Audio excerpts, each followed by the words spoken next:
رسول يخال هبراناني بمال دنيا بخافياني مذهب رسول يخاناني بمال دنيا بخافياني خلق مراز لما قرت نمل بردي ورماني 108 canımızı burada yitirdik. O 108 canın şeyine biz burada şu an 40 lokması yapılıyor. Balyan halkının yani daha tarih boyunca böyle bir şey yaşanmadı. Bu vesileyle sizden, herkesten teşekkür ederim. Herkese Allah razı olsun. Gondema o falakat buyurum. Kuru çalod kana, no ne khor ne korbo, ki kharabu, korrak bu kaçak lovak, korke nazavci, korke urek bu, yorum gimmeren khor.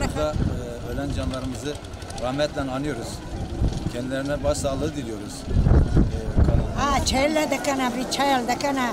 Nahandak millet Meriye işte. Merhabalar, ben Berkay Tosun. Bugün Yaylakonak Balyan beldemizdeyiz. Burası bizim atalarımızın toprakları, atalarımızın diyarı.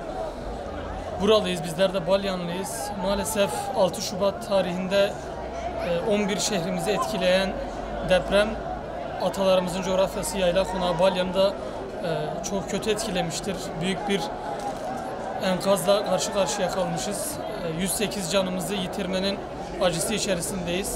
12 imamların, 14 masum pakların, 17 kemerbestlerin, 40'ların ve 72 Kerbela şehidi. Şehitler Şah Hüseyin Kerbela'nın keşf ve kerametleri üzerinizde hazır ve nazır olan. Allah Allah. Cümlemizi cümle bedengahı, ehli beyti cehennemlarında, zalimin zulmünde, kabir azabında emin ve muhafaza eyleye.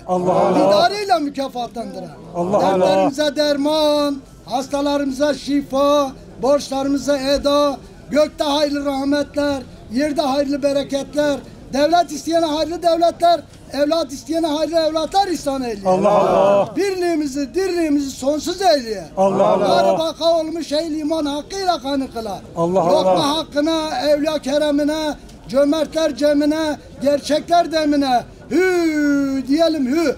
Lokmanız kabul ve makbul ola, Hak Muhammed Ali dergahında kayıtlı ola, dildeki dileklerinizi, gönüldeki muratlarınızı Hak Muhammed Ali vere, Ali baş ola, Fatma ana haldaş ola, Bozatlı Hızır yoldaş ola, sizi yolda yolakta koymaya. Buyurun canlar helal olsun.